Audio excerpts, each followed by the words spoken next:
Good day, my fellow Americans and good people of the world. My name is Cassandra Rosa, and this is my introduction as to why I believe that I can succeed in uniting all of America the way no candidate of the traditional two-party system can.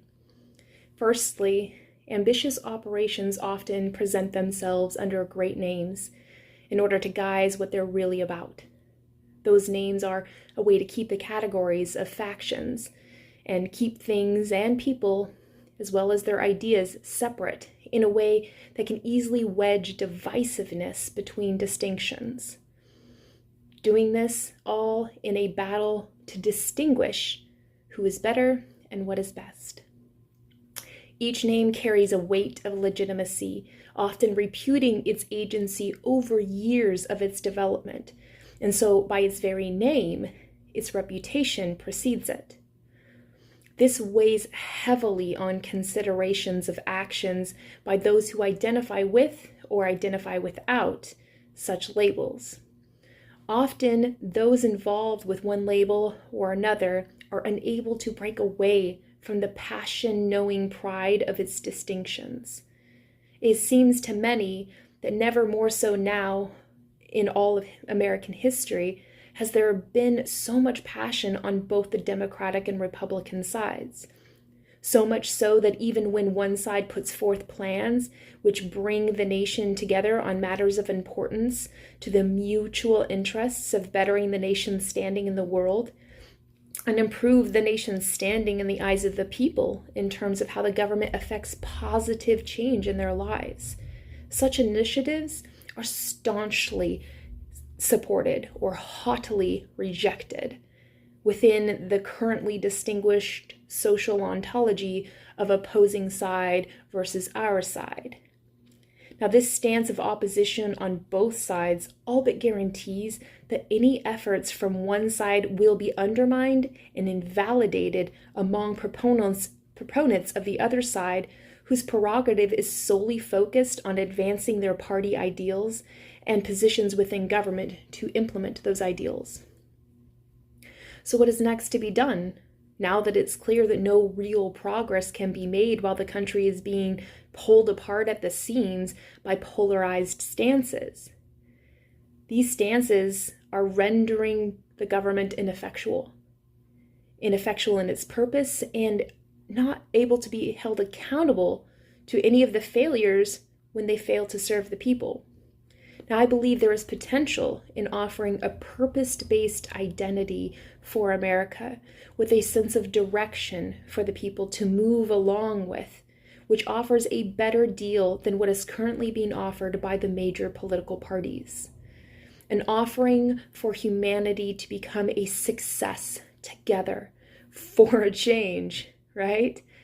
A purpose-based identity which demands shared sacrifice on some of our party loyalties in exchange for something that gives all of the people better outcomes.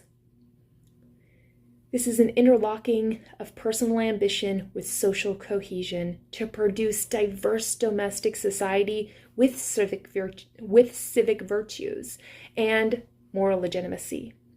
A meaningful attempt at conforming boundaries of productivity along a line of supply which prioritizes consolidating and preserving gains and respect to maintaining the integrity of systems that are fitted to help make all within the systems able to function more effectively. This intentional design of economics and governance will secure first human survival and then thriving of life and vitality for all for generations to come. This is a sensible economic shift to increase the number of benefited by productivity, making way for everyone to establish wealth to take care of human life and humanity so that the world can be an all-around success.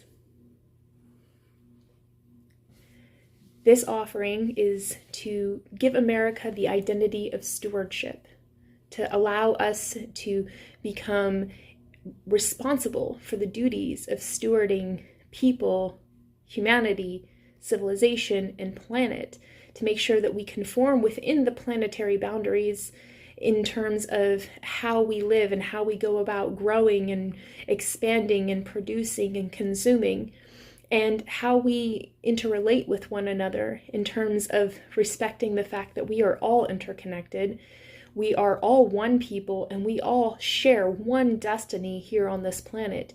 And in order to do that, that serves the best interest of all people involved, we need to become stewards. And providing America with the opportunity to become a nation of stewards will be able to set an example, being a shining beacon unto the nations, that we can and we will make a better world together. Now, the two major political parties currently represent big government and big authority. This often means big corporate backing. The problem with this is that big does not necessarily know what's going on at the individual level. It's at the individual level where government must do its thinking if it is to truly reflect the will of the people.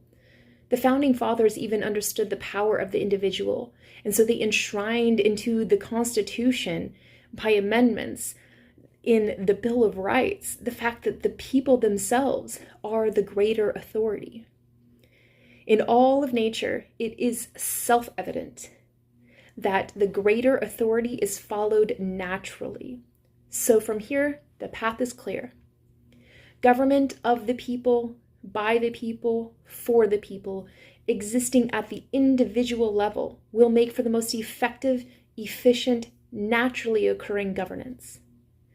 Now, to redesign existing American government and give legitimate authority of governance at the individual level would take a constitutional amendment predicated on the powers of the individual, which is recognized in the 9th and 10th and 1st Amendment. Further enshrining the enfranchisement of the will of the people to elect not only who represents them in government, but also directly decide what happens in government. It makes common sense to outline a sensible, safe, and secure way to approach new governance for America that is not about party ideals, rather the American ideals of defending the nation and keeping America a nation worth defending.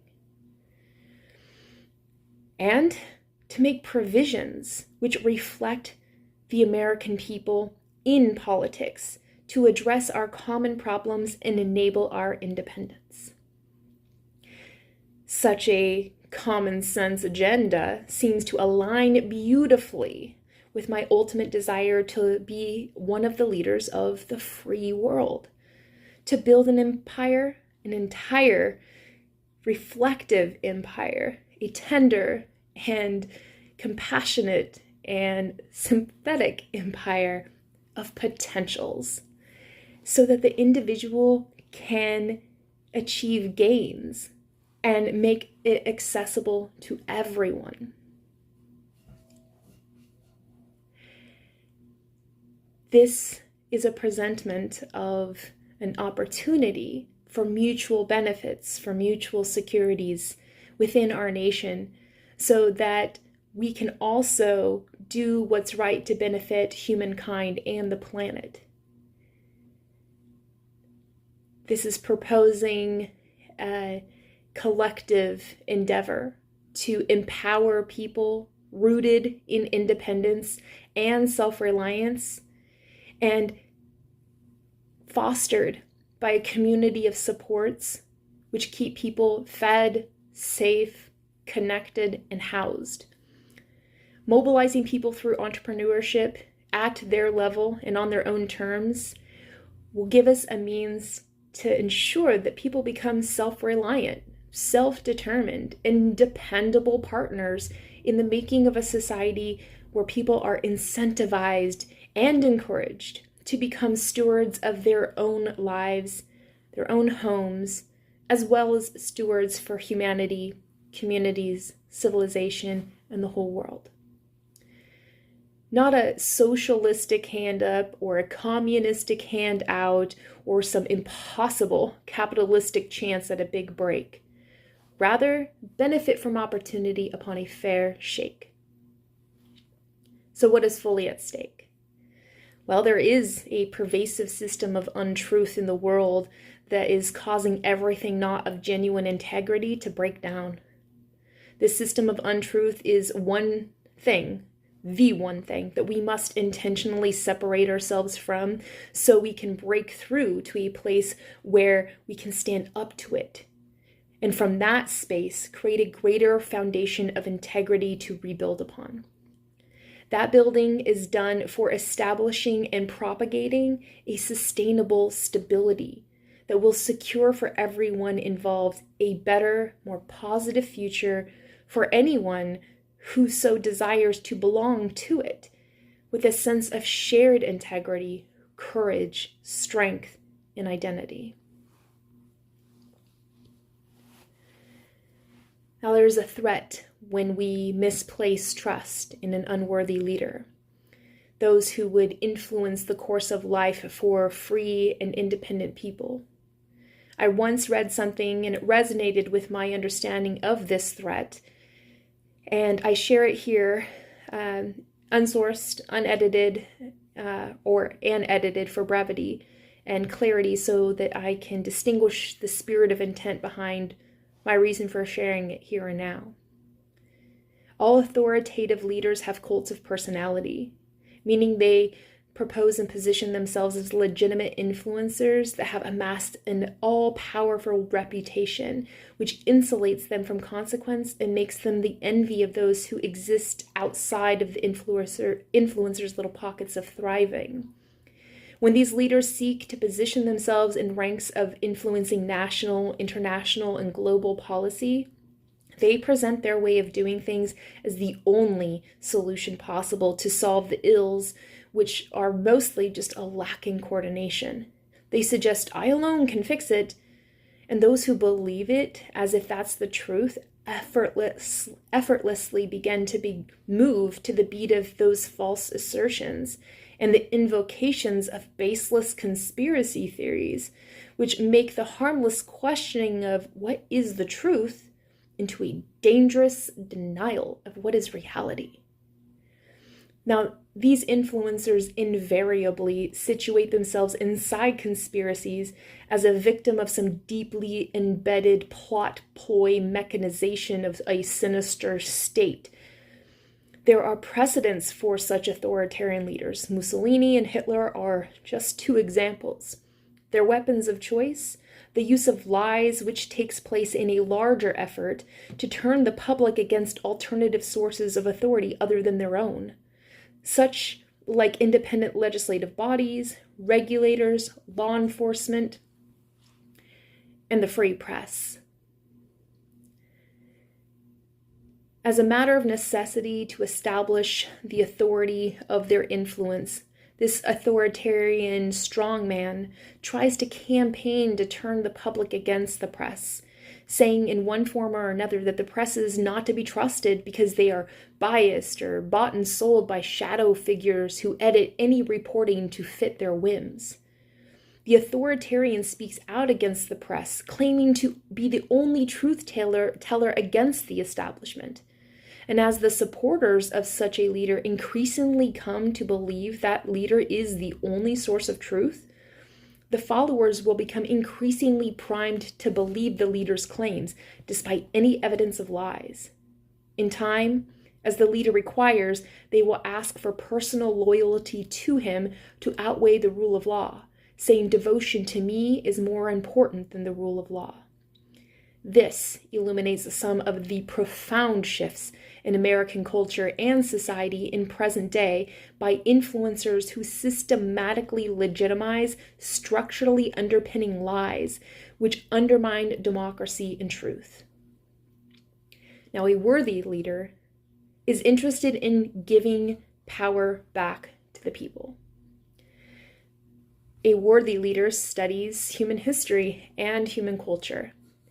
They concern themselves with the understanding of the common touch and the daily lives of people, so their leadership role can lead on policies that can improve the human condition and raise the standard of living for all. They mean what they say, and they say what they mean. Their policies match their rhetoric. They lead by innovation, infrastructure, education, and resiliency building so that all people can be self-reliant, positive contributors and participants in the development of society, the nation, and the world. They understand that the individual and their independence, positioned within the interdependence of the nation, is core to the system of democratic governance. They believe that social democracy is compatible with proper capitalism, and there is a way to use the strong inclinations of the free market using capitalistic forces at the entrepreneurial level to support the enterprising of economics, which productively provide for social services, civic infrastructure, resource commons, and constitutionally reinforced right to ownership of private property and protection of private property, as well as personal sovereign autonomy. A worthy leader recognizes the economics can no longer operate on deficit spending. In contrast to monopolized markets, they rather see the way to reform economics to deal in investing government allocations of taxes to proposed business ventures of small business entrepreneurs who will promote and provide for the general welfare and secure the continued prosperity of the nation through their own individual endeavored prosperity of the people. Now, this leader recognizes that the Constitution answers the question of how much freedom must the individual have and how much the government can intervene on their behalf as a nation. Understanding that the amendments outline individual and societal rights as well as the responsibilities which come with those rights. For instance, let's take 2A. The personal freedom is a presumption of the right to defend that freedom and a right to not depend on others for defense. Self-defense is a defining differentiation between being armed and retaining an arsenal. The Second Amendment is an invitation to continue the constant conversation about self-defense and how we may go about defending ourselves, if necessary, even from those who are supposed to defend, protect, and keep us safe. The Second Amendment is part of the United States' capacity to follow through on its commitment to provide for the common defense. As with any right, it comes with responsibilities. If someone is not educated in the rules and laws of self-defense, nor trained on the proper use of arms in self-defense, or if they have not reached the ascent of maturity to respect the awesome responsibility of such a power to self-defend by use of arms, or if they are deemed a threat to themselves or society, or they're a convicted criminal, then they should not have any legal course to obtain, own, possess, wield, or burnish a weapon. The only exception being in the case of the use of arms for hunting for those who have not reached the ascent of maturity.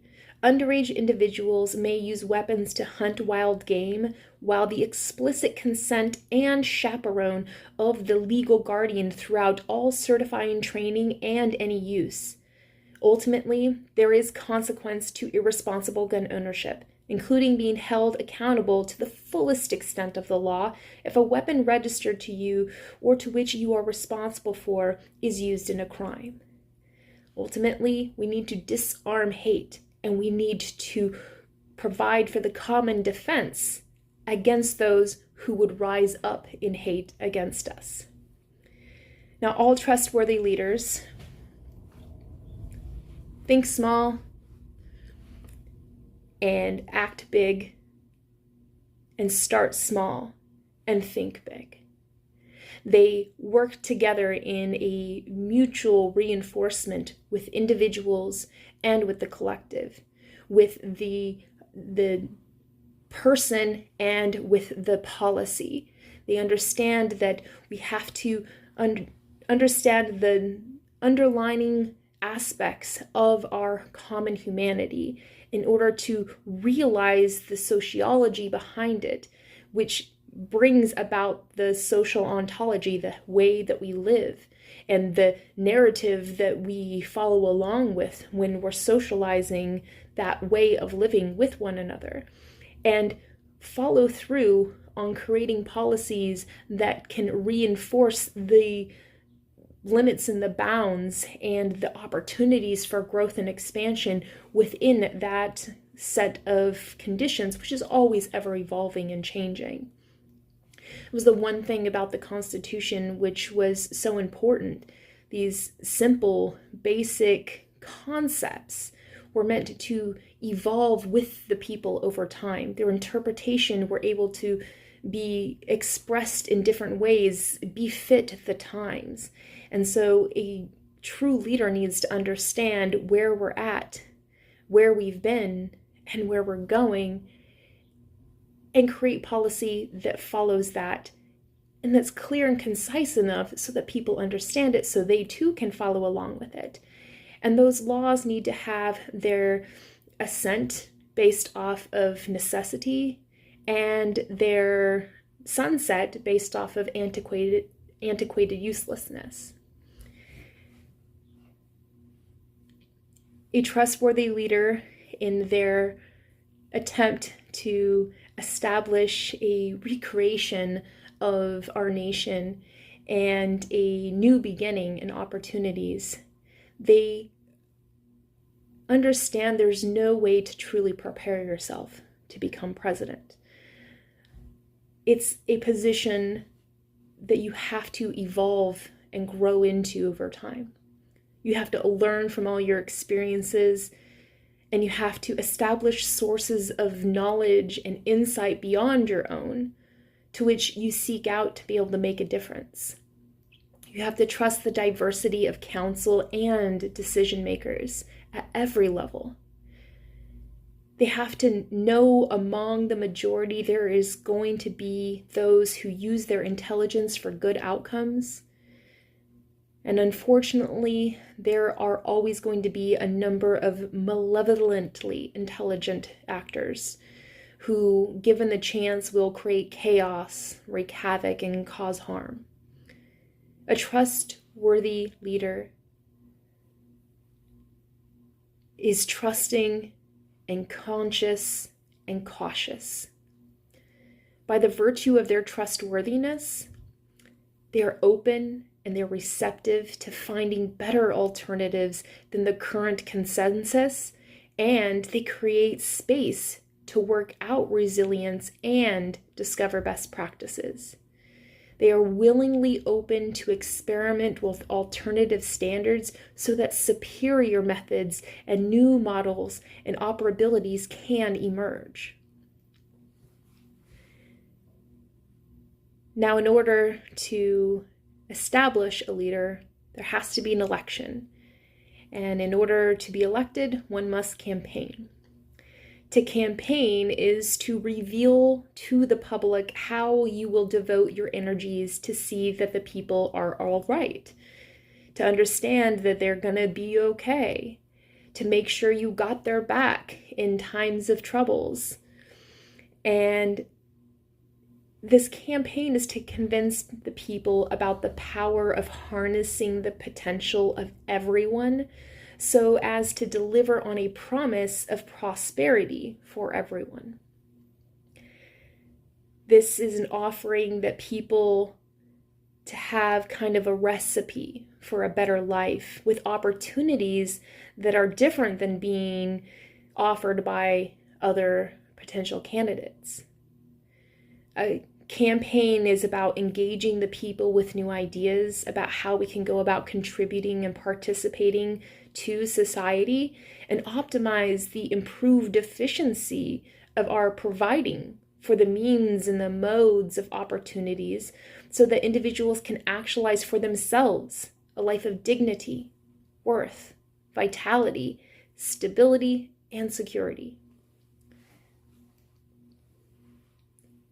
In a campaign, it's about submitting your offerings to a candid world and to be ready for and open to the free press criticism and be able to commit to calling out the hollow promises of what opponents say they can deliver. Candidacy means you are making a firm argument that you can deliver the future that you're selling. That means you accept responsibility to the people to listen and to take action on their concerns if they think something isn't working for them. Candidacy and campaigning is about open involvement of the people. So the decision-making about what defines and delineates the social good is understood by people in all aspects of government. It is a decision to garner consent of the people, to pursue certain outcomes, and to offer a transparent track record of how these things are proving out how democracy actually works out for everyone. It means you will think practically about what is working and what isn't working. In the overall offerings, a candidate is saying to the people, I'm willing to do whatever it takes. I am offering something different and dynamic and allowing for us to exercise our liberty and our freedom to innovate and to discover a future that works out for the best interests of everyone involved.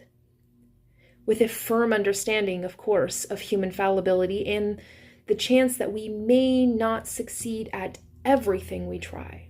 Yet, even still, it is absolutely worth taking the chance. It's a challenge, and it's a hope for a better world. Now, electing is an important aspect of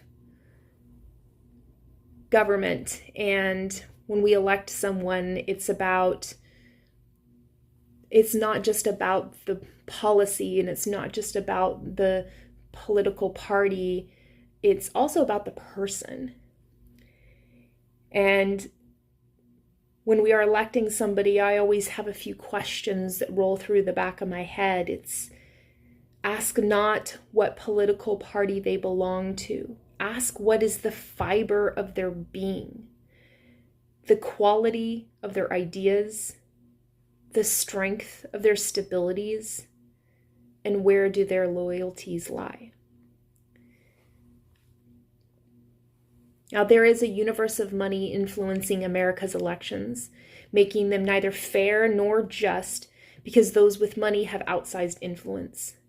There's a certain point where money in politics surrounding campaigns reduces voting to mere individualistic form of self-expression, rather than independent coalition-building strategies built on the power of the people to vote, to create structural change by voting for worthy leaders in an attempt to improve the world. If American democracy is to reach its ideal, we must base the decisions to vote on true public debate among candidates, where citizens can more readily judge the demeanor, the facial expressions, and truthfulness and genuineness of the candidates, thus using their inborn wisdom of intuition, critical thinking about facts presented in the debate. The voters themselves can choose for themselves the best candidate. Election integrity is also important if elections are to be fair and just. Election day for federal elections should be a national holiday so that everyone can have the opportunity to vote. As a matter of effectiveness, efficiency, consistency, and security, voter registration should be modeled by the motor voter approach that confirms eligibility to vote by processes of registration to vote using a driver's license or state-issued ID, removing any financial barrier to getting an ID so that everyone is allowed and no one is restricted from voting who is actually legally eligible to vote.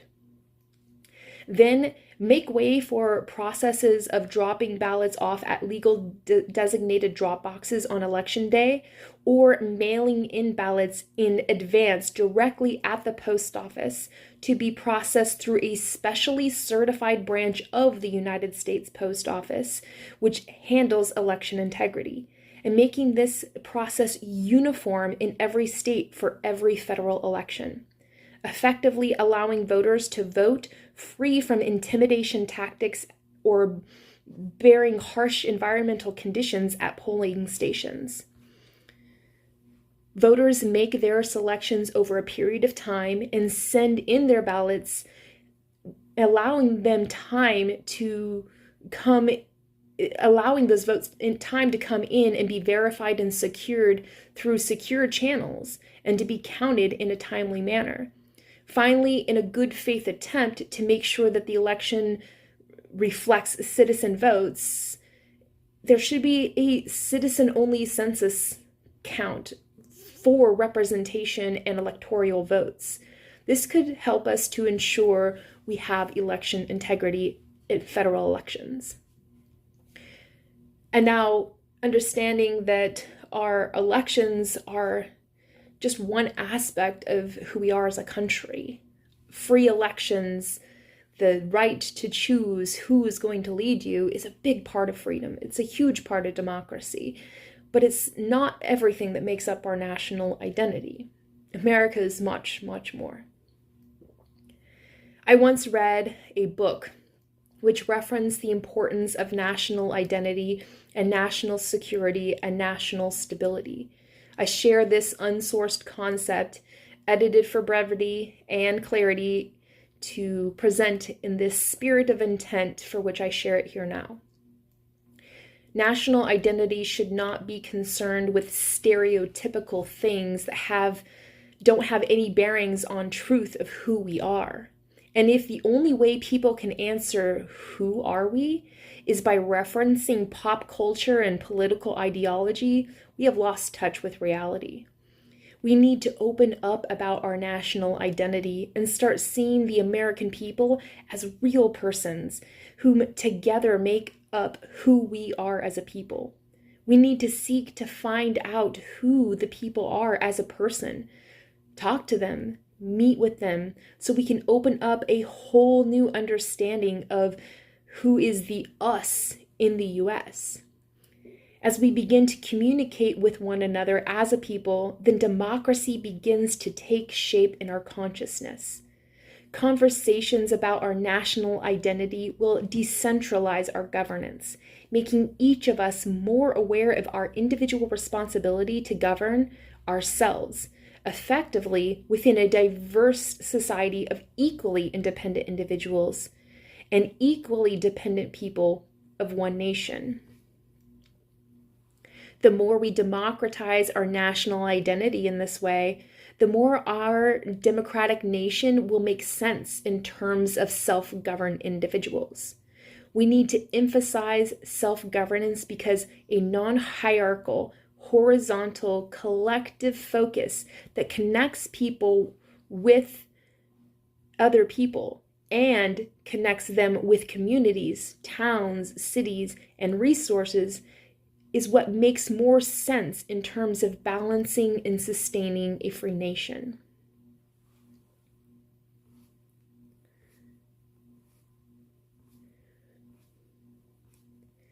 There is a tremendous amount of information that I would love to share that I have prepared over time with these interesting thoughts and ideas about America and the concept of corruption and how to weed out the unlikelies.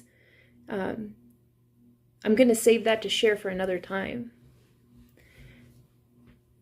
and move on to further explain in detail the concept of the American identity, the unifying governing potential of Democratic Republic of Independence, the American identity.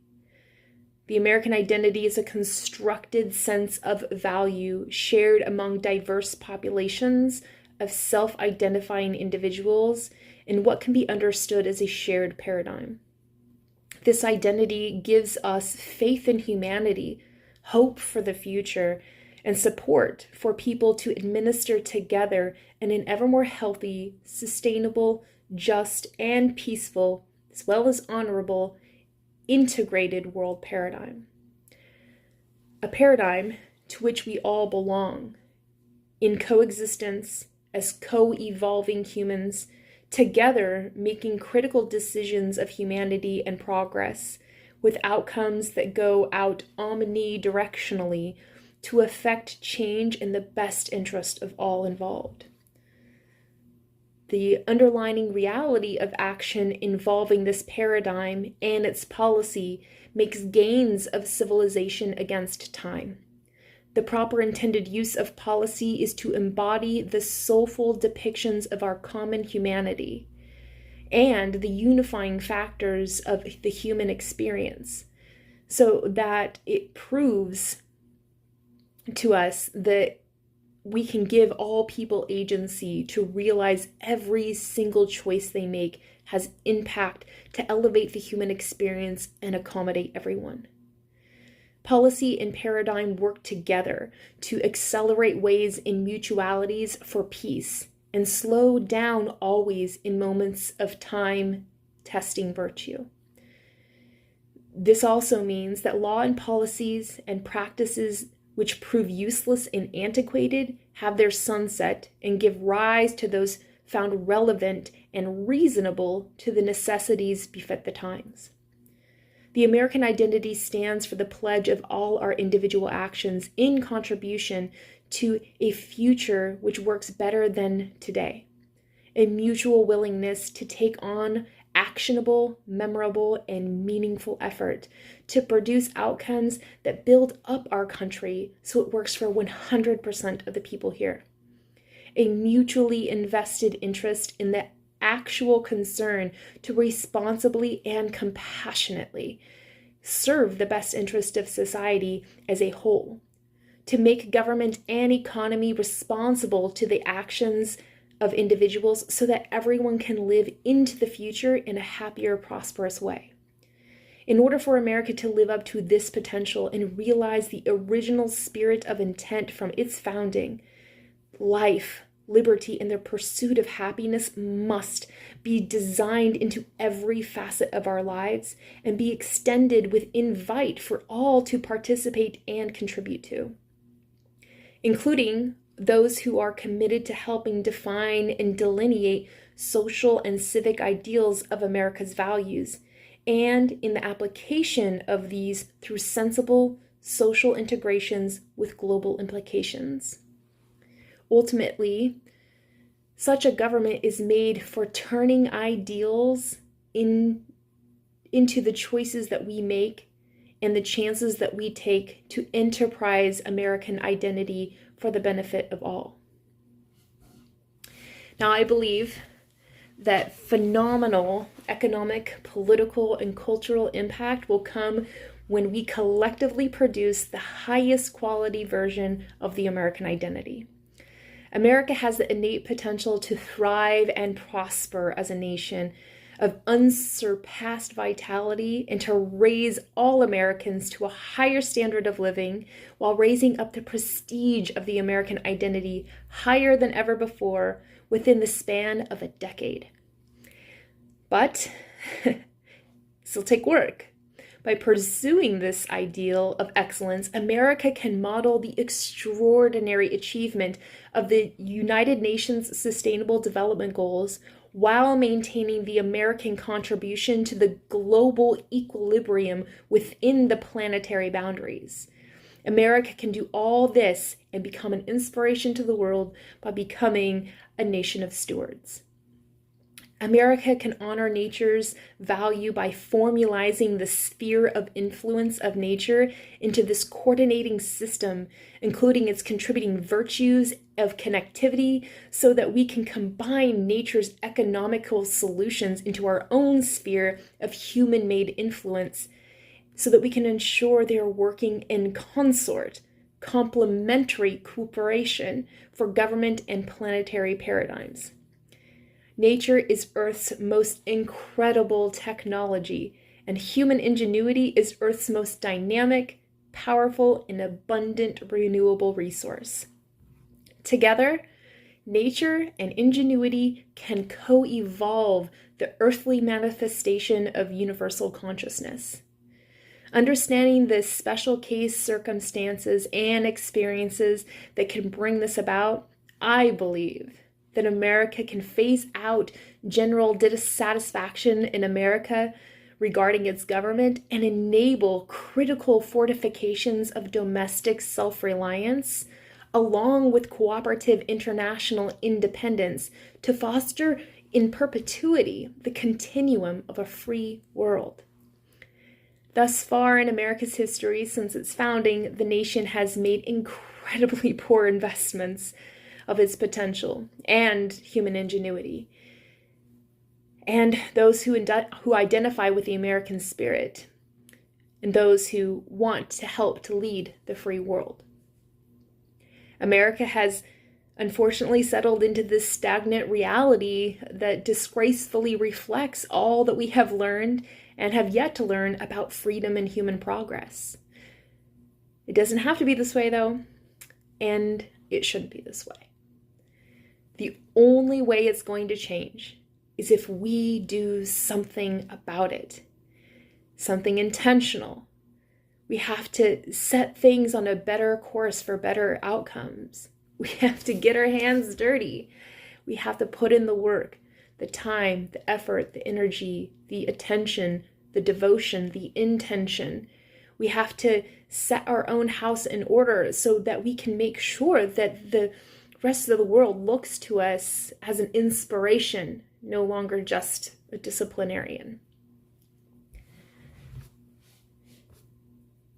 It is my hope that together we can establish this sort of brilliant outlook on the world and to reimagine the American identity as something that's not just highly patriotic, but also highly purposeful and respectful and honorable, something that we can truly stand behind and want to align with, and the rest of the world can be proud of us for standing up for what is right in the world, and to give them this hope that there is a model of a free and independent world that exists out there, and to develop the means by which they can also join along in establishing this type of precedence, this type of continuum, this type of responsible development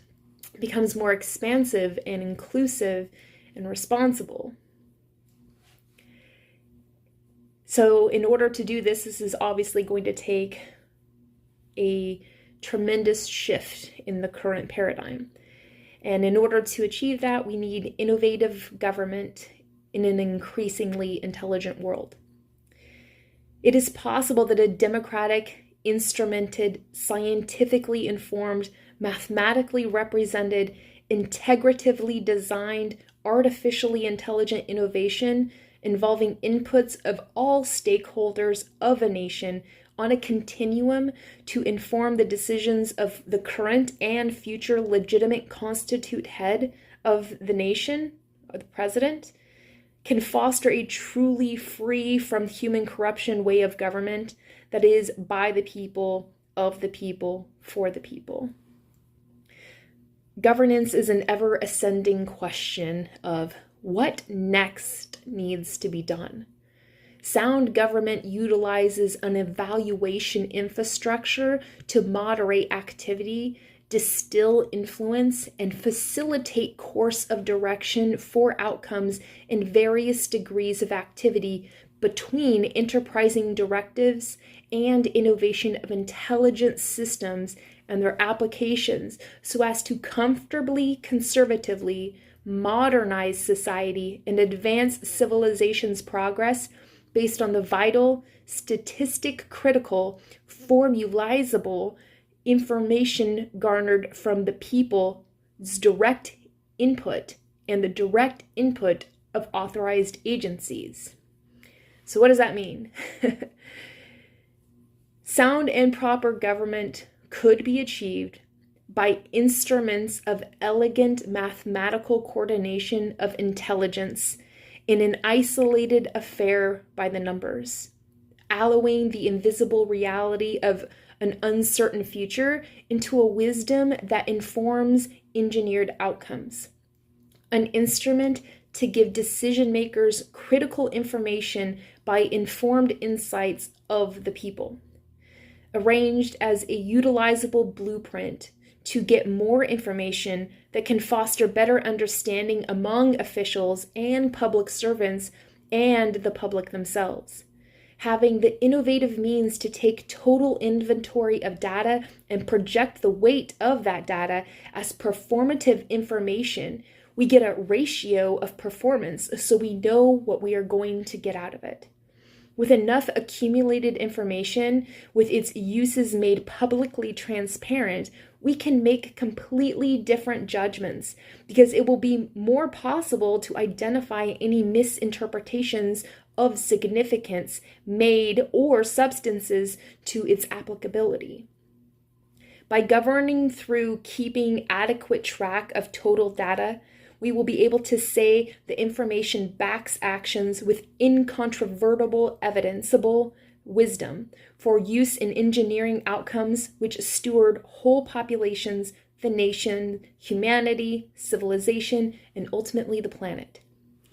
To be as efficient and effective as possible, this innovation has to be a local information gathering scheme, consented to by the people and made for the solution-focused problem servicing mechanization in terms of fundamental design of outcomes, determined to implement within a designed area itself. In short, the applicability of such an innovation relies on consensual individuals participating and contributing and informing informing a utilization at all levels of governance, from independent, local, state, federal, and eventually international and global levels too. The outcome blueprint for proper governance focuses on the experience that is possible to actualize: fortifications, security, safety, moderation, privacy, domestication, and integration for the one and for the many. Since such an awesome power to effect positive change in the country also assumes some risk of misuse, it makes it all the more important to elect worthy candidates into office, especially the office of the president. This sort of approach to government could revolutionize the kind of people who we vote into office and why we choose them. It can make the civic duty of voting more necessary, and thus more people will involve themselves with the voting process. In this way, we can elect better leaders who better serve the people. This is to say, what I'm suggesting is to create an innovation that has a artificially constructed intelligence that combines the collective intelligence of natural people into a mechanism that communicates across the boundaries and across the borders the will of the people, the relationship of the people, the narrative and this ontology of the people, into a means for the president to be able to understand the voice of the people and utilize that to be able to make informed decisions. It's impossible for the president to be everywhere at once. It's impossible for the president to be aware of every social unrest, every emergency situation, every story that should be shared with the world as part of the pride and prestige of our nation, because they're just one person, but one person with the right technology that helps to infuse the information of all of the people into one solid, coherent capacity to reveal what is happening. That person, that leader would be able to lead so much more fairly and reflect the people so much better and be able to have a more uniform understanding of what's happening in the world around them so they can make better decisions, and so that the people have an actual means to speak to the president and a means for the president to speak directly to the people so that together they can work together to inform the way that we're going to lead the country together. a future in which we're using this artifice of intelligence that takes real world identity, real world stories, infusing it into a cohesive bond of legitimate applicability for policy is crucial for us to make sure that the people know that the country is working to serve for their best interests. And again, having an intelligent system that's in the hands of an individual will, by default, force us to have to really truly consider who it is we're going to be putting that much power into the hands of. And also hope that that person's actually going to use that information to improve the lives of the people. Like facilitating this sort of global conscious that we can share, in this national identity that we can share our thoughts and our opinions, and that it can go directly to a president to be informed by, is a tremendous innovation that could be used as an instrumental transformative solution to make America just that much better in terms of our capacity to provide a government that is of the people, by the people, for the people. Now, in terms of what I believe is necessary for the country moving forward, is not just to have an American identity saying that we want to be a nation of stewards and that we want to be able to make sure that how we are leading the country is, in fact, utilizing and reflecting directly the will of the people, is to align the interests of our overarching purpose, our goal, our ambition, our pursuit of becoming a nation of stewards, and the individual responsibility of the people into initiatives. Now, taking a page from the Buckminster-Fuller Challenge, I would like to make America work for 100% of the people here in the shortest possible time through spontaneous cooperation without ecological offense or the disadvantage of anyone. To those ends, these are the breakthrough policy initiatives for my administration. Number 1, creating the fourth branch of government, civics, a constitutionally established designation of powers reserved for the people that claims sovereign personhood, autonomy, sovereign household autonomy, right to self-govern, right to a seat at the table of government, mandatory service of civic involvement, and honoring the integrity of citizens-only voting, including the apportionment of electoral votes based on accounting for legal citizenship. This branch also provides the legitimate basis and infrastructure to secure a civics-only consensus count to ensure that essential results in government actions are based on the population of America's legal citizens. It also provides the legitimate basis and infrastructure to secure election integrity, to ensure that elections include only the votes of those with the legal right to vote. Number 2, Enterprise America, the land of equality, of opportunity, and prosperity through purpose-focused stewardship productivity. Mobilize spontaneous participation accessible for everyone to own an enterprising stake in the American economy, to drive economic systems to change, to transform the American economy into an incredibly established proper capitalism, which emphasizes the free market of small businesses and prioritizes fostering the success of small businesses to compete legitimately with large corporations and dismantle the strongholds of monopolies, while strengthening the economy along the lines of stewardship productivity. This will be offering distinct access to capital, softer regulations, generous tax bracketing and incentives, and government-assured offerings for employee compensation packages exclusively for small businesses to enable upward mobilization through entrepreneurship and empowered small business small businesses so that they may compete legitimately with large corporations.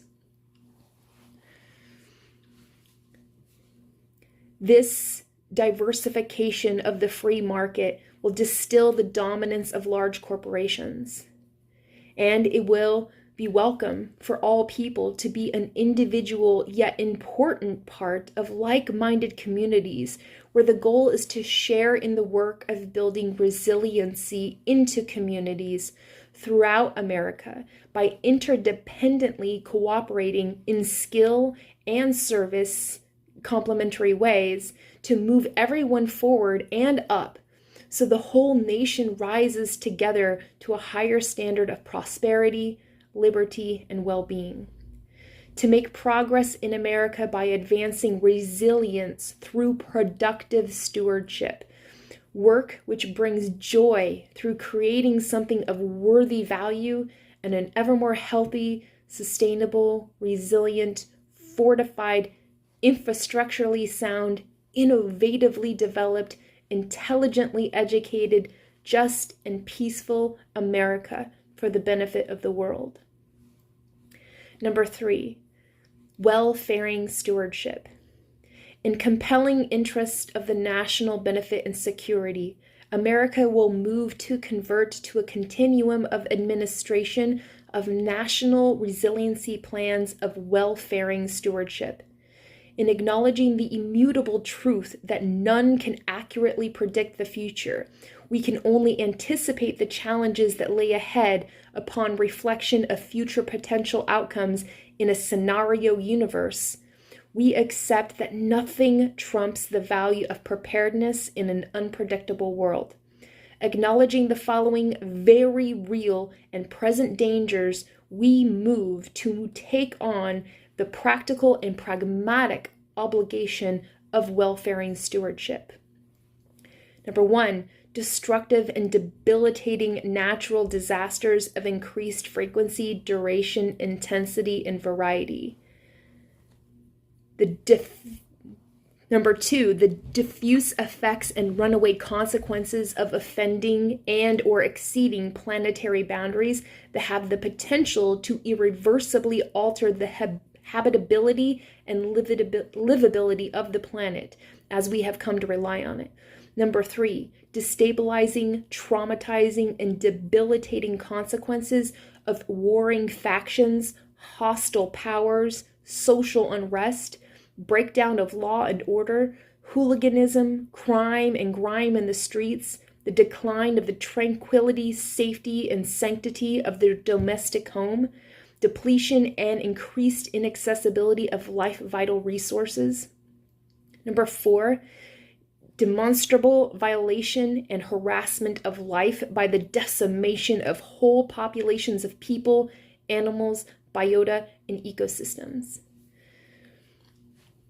Number 5, precarious positioning of society and civilization and the future of humanity in posterity, caught between vulnerability and instability, which is compromised by the techno-digital vital resource, cultural, social, governable environment, and the local global ontology that hold us all together.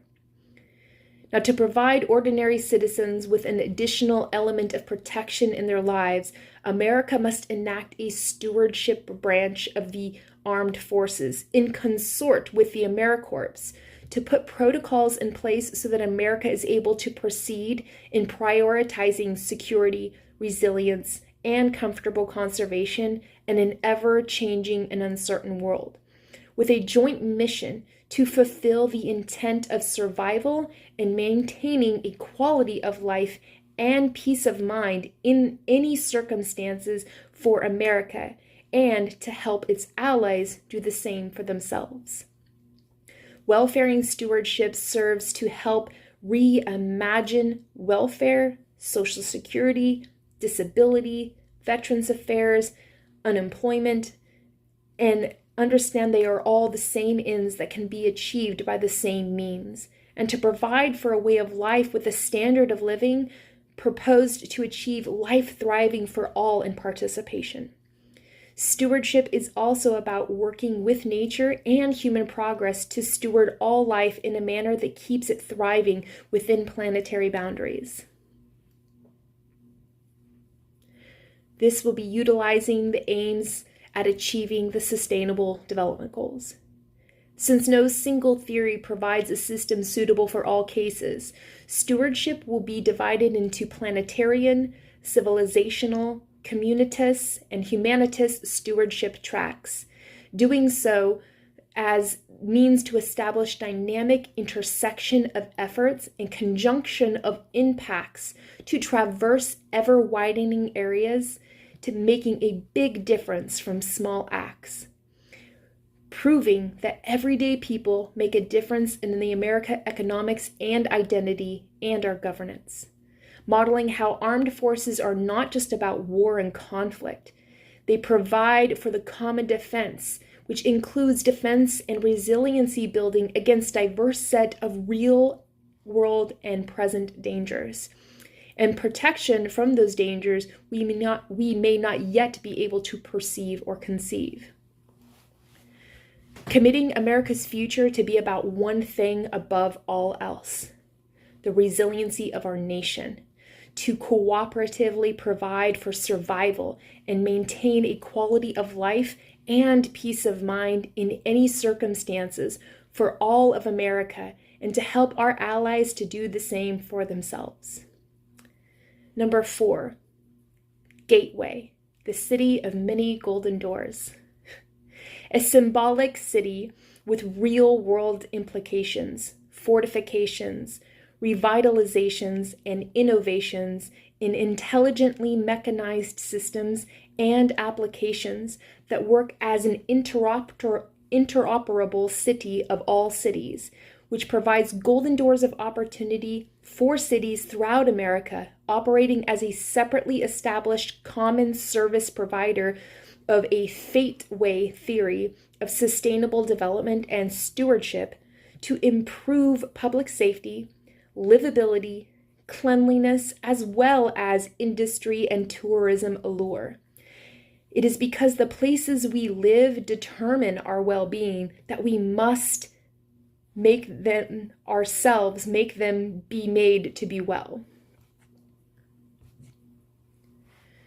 Gateway cities also provide golden doors of opportunity to the American people and legal immigrants alike, so that they may be well.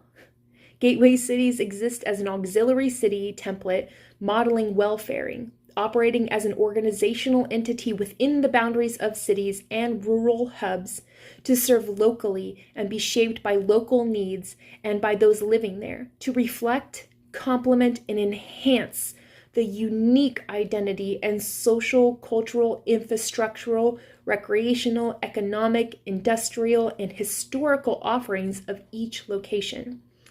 Also, to cauterize America's border, weakened by the injuries of inadequate policy and insufficient fortifications, so as to shape and control the flow of immigration that is timely and beneficial, an infrastructurally built gateway border city should be erected, combining the efforts of military engineer corps and work-permitted legal immigrants, involving their efforts in self-determination programs alongside petitioned and contracted private industry involvement.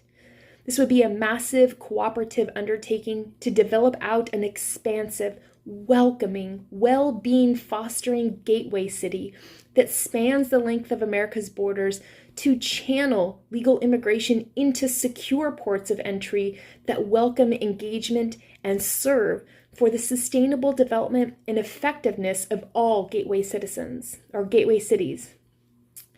The gateway border city exists so as to give substance to an enforceable, proper immigration policy and how it is approached, which does not tolerate violation. It also serves to model the standard by which the significance of proper immigration in America is our meaningful strength, leveraging compassionate humanity to welcome those who hope in America they will find rest in a freedom unsurpassed around the world. Proper immigration is a policy to which America ensures that our welcoming of immigrants does not lead to environmental, social, economic despoliation, which would compromise our sovereignty and the sanctity of our national identity. Strategic development of a gateway border city begins with the most vulnerable to infiltration parts of the southern border. This built gateway city is the place to in-process new immigrants who are welcomed legally. Also the place where those immigrants already in America without already significant established ties of jurisdiction in other places can be transported to from overburdened sanctuary cities, so that we can welcome them in this place and along with other Americans who are potentially struggling to integrate into the American way of life, so that they can have a way to achieve self-reliance and self-determination, and so they can have a place to dwell legally.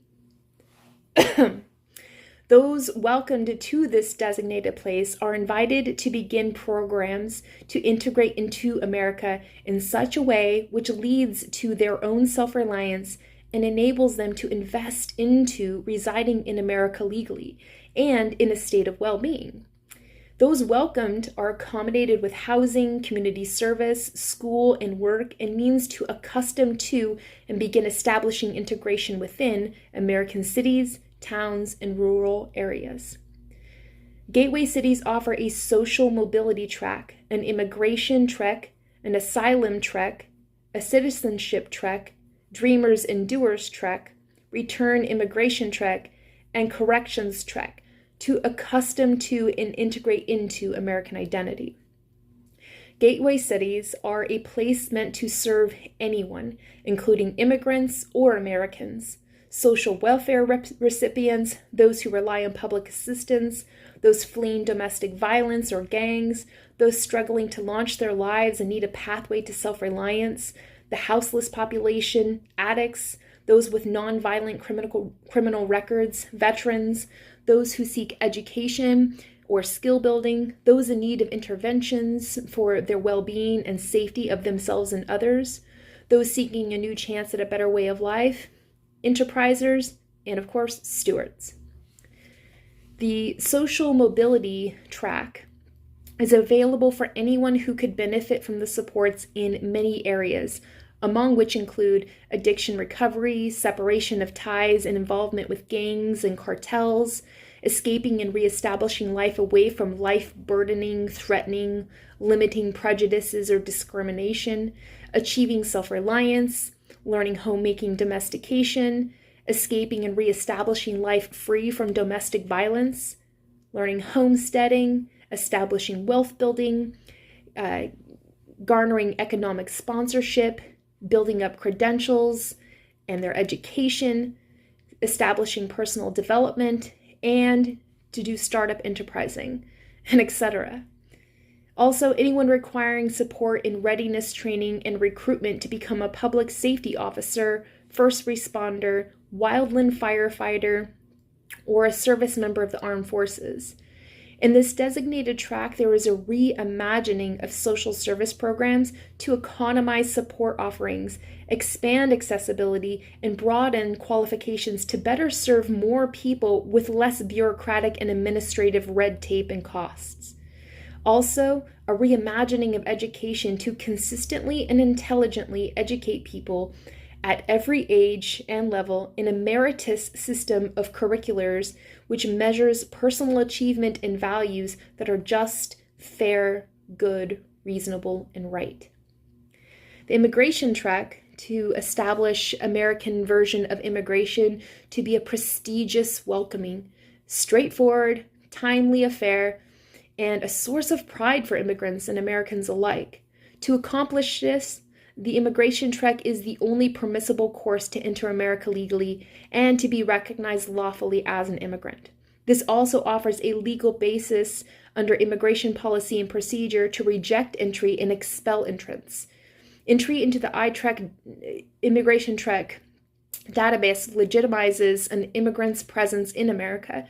Participation in the iTrek program contractually binds them to the obligating terms and conditions and exclusions and limitations and restrictions that apply to them remaining here as a legal immigrant, permitted to pursue conditional limited work. All immigration requires periodic review for their immigrant status and a limited time frame to apply for citizenship. The asylum track applies all applicabilities of the immigration track and requires timely, legitimate, evidenceable claims to conditions of asylum. All asylum requires regular review and periodic review of their immigration status.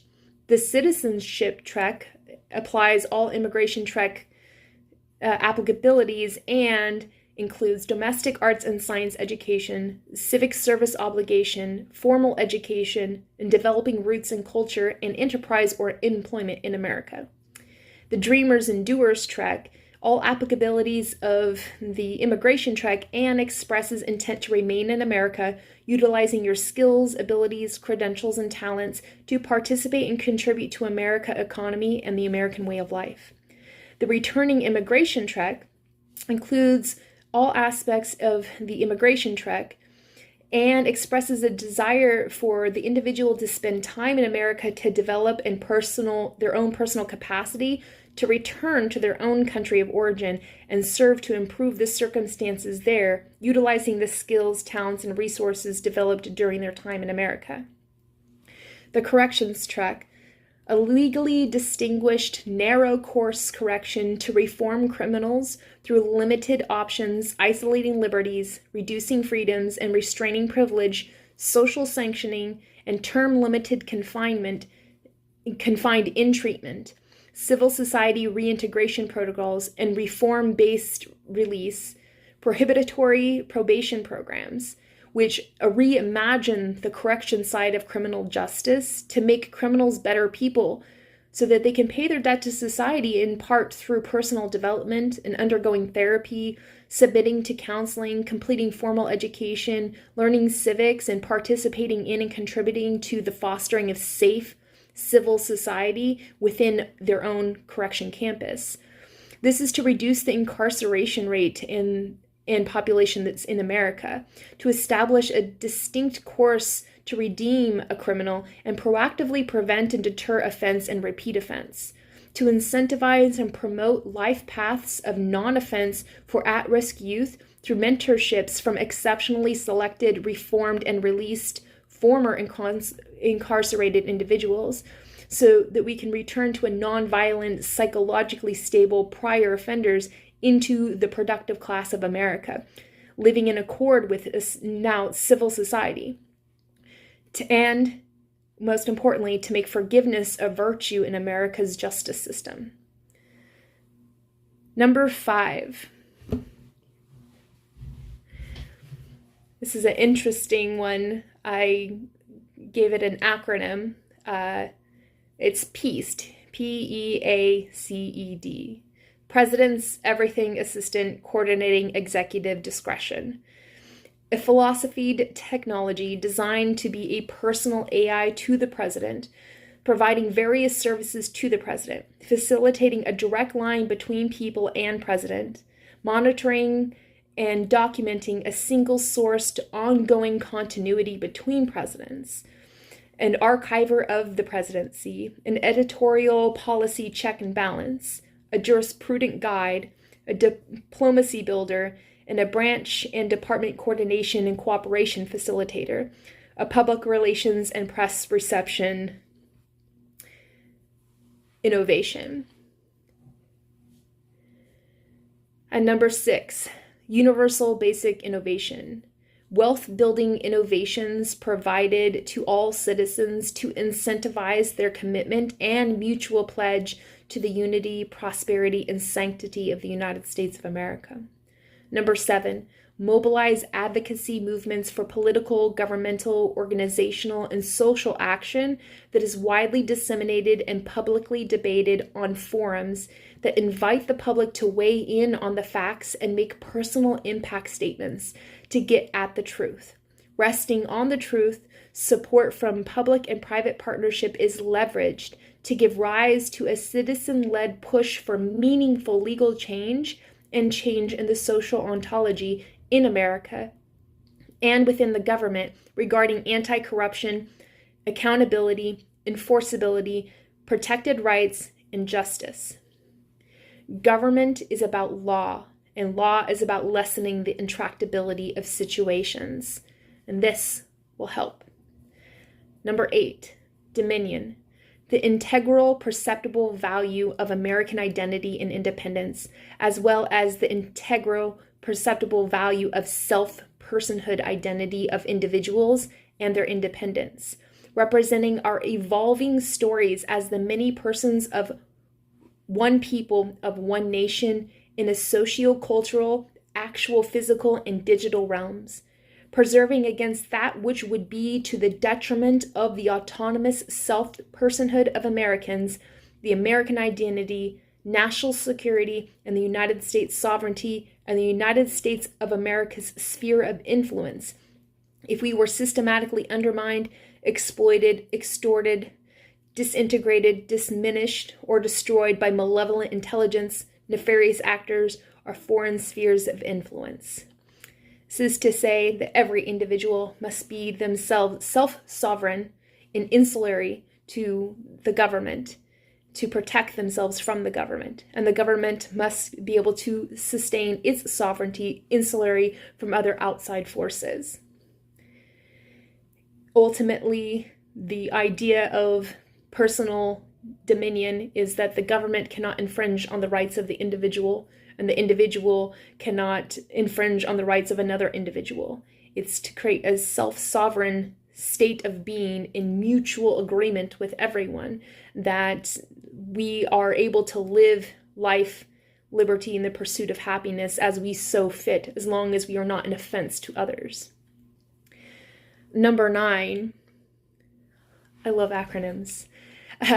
We are all esteemed PPC education. That's WEAREALLESSSTEAMEDD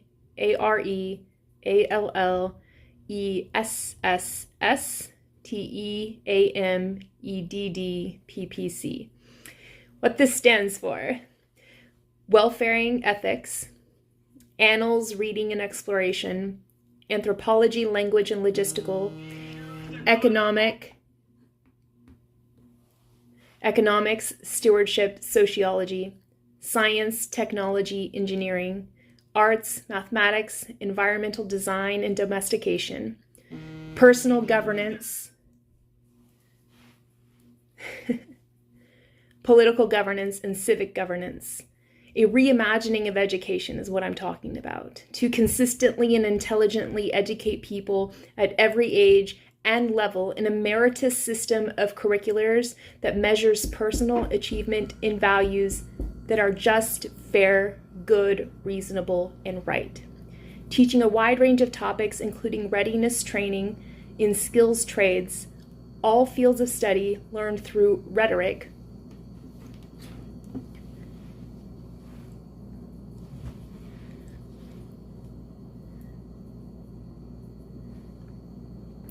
reading, communication, documentary, experimental and exhibit learning, and crafting, gameplay, sportsmanship, the arts, internship, and enterprising.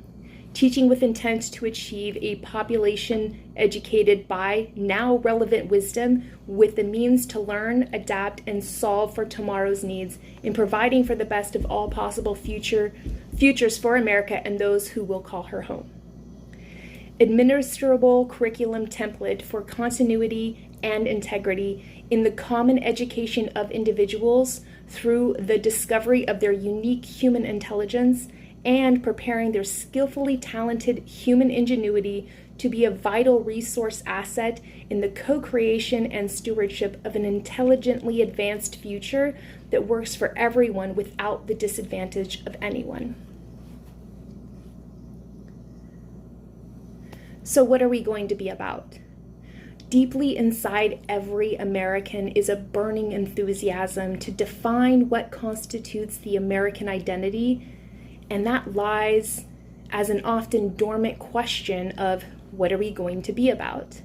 That is the spirit we must meet opportunity with today and every day. Now come with me into an electric sympathy with the American people and all who put their hope in America. The virtue at the heart of our republic is an eternal bond that realizes that we are one in the eternal realm of God indivisible. The founding fathers understood that there is only one power higher than the nation.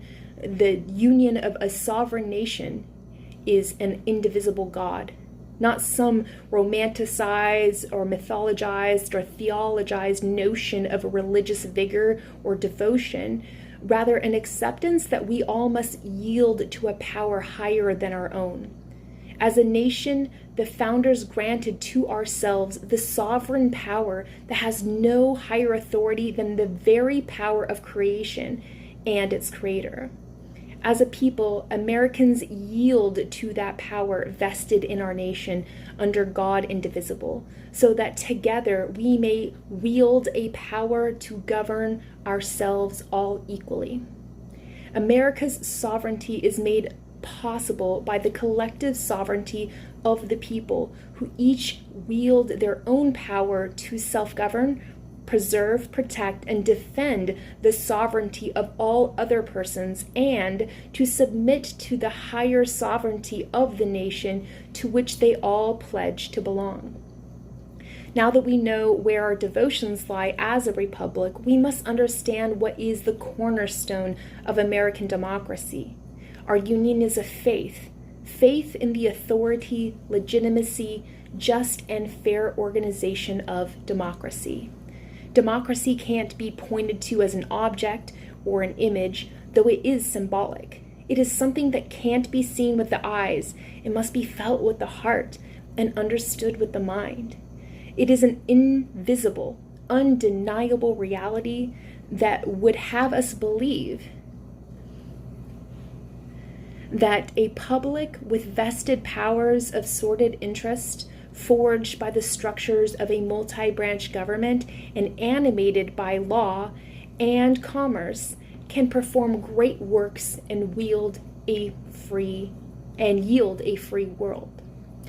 By the substance of separated, overlapping assignments of power, with the ultimate power resting with the people, democracy represents the best of all possible governments of the free world. Over time, America will continue to represent a coming together of the intentions of a direct democratic republic of united independence, and make out of the many one, e pluribus unum. Now we must understand what democracy means to us in the US, and I believe this was best summed up by former President Barack Obama. Democracy requires, by definition, getting along with people you don't agree with you. While we don't have to agree on everything, it is important that we at least agree to sticking to the truth when telling stories. Because in a nation founded by a document that held the power of words to be worthy the fidelity of the people, then we must accept the immutable truth that stories we tell really do matter. Words mean things, and while sometimes it is the words that fail us in expressing the full intended meaning, there is something that speaks to us from a collective unconsciousness that helps us to know in an intuitive way what is real and what is imagined. Barack Obama once expounded on this idea in an interview where he explained it with more or less these words. People enjoy the performative aspects of fiction. That is a significant part of the allure of media entertainment industry. However, we cannot allow lies to be told and sold as news by media where people accept it as truth, because there are consequences to that. Opinions, tastes, and aversions are acceptable to self-express, but facts and proof matters if we are going to accept what we are being told is on the merits we base decision making. These things we base decisions on need to be debated with integrity at a standard of agreed upon sets of rules, whereby we can approach topics from our given perspectives and still arrive at a better understanding together. We need to understand what is real and what we say, and to understand if something is what we say it is, or what is the stuff that is just made up, so that we can establish a basis for an argument. The world functions on facts, and if we try to operate on misinformation, then we can't be productive, because things lack integrity of truth will inevitably fall apart. We have to keep an open mind and remain receptive to the possibilities that newfound evidence may cause us to change course in our way of making sense in the world, and that we may need to pivot our stance to allow for that new information. This means we all must commit to some baseline of sticking to the truth when telling stories. Otherwise, we are not engaging in discourse to reasonably discern outcomes. In that case of not grounding things in truth, we are rather engaging in entertaining ideas that hold no bearing to things as they are. This keeps us in a world of illusion, not able to affect change in the world because we don't know what is real and changeable. Information and media, public discourse, and debate is important.